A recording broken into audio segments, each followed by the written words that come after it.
concilier les relations.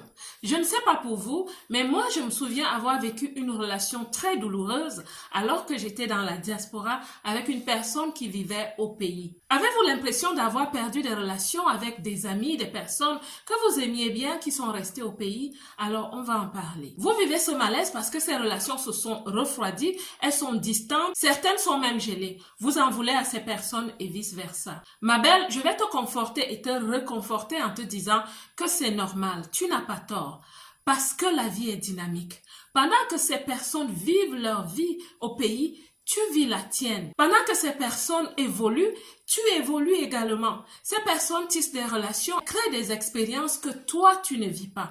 Donc, elles se développent. Elles apprennent de nouvelles choses avec d'autres personnes et cela les aide à développer des perspectives que tu ne connais même pas. Le problème avec certains d'entre nous, c'est que quand on arrive à l'étranger, on reste figé dans un certain statu quo. Quand je venais d'arriver dans la diaspora, je faisais une chose très bizarre.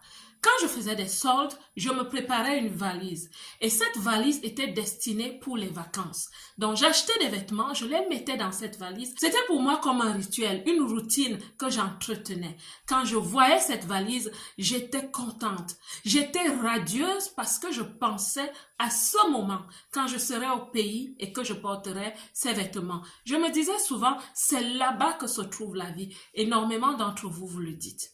Vous dites que la vie se trouve au pays. Pourquoi? Parce que vous vivez encore là-bas.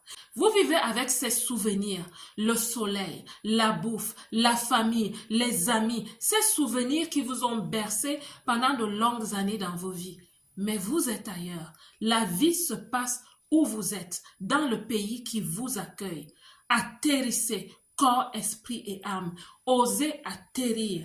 Je ne vous demande pas de vous déconnecter. J'ai de très bonnes relations avec ma famille et quelques autres amis. Nous vivons ici, ma belle. Regarde autour de toi. Il y a de la vie. Il y a une certaine ambiance, une atmosphère. Tu peux faire partie de ce système qui t'a accueilli. Ne vis donc pas comme un fantôme dans un pays qui attend ta contribution et ta collaboration. Parlant de relations, cette semaine même, je vous ferai une vidéo où je vous dirai pourquoi 90%, disons 75% de relations à distance ne marchent pas. Et là, je vous partagerai aussi ma propre expérience amoureuse d'il y a environ 10 ans.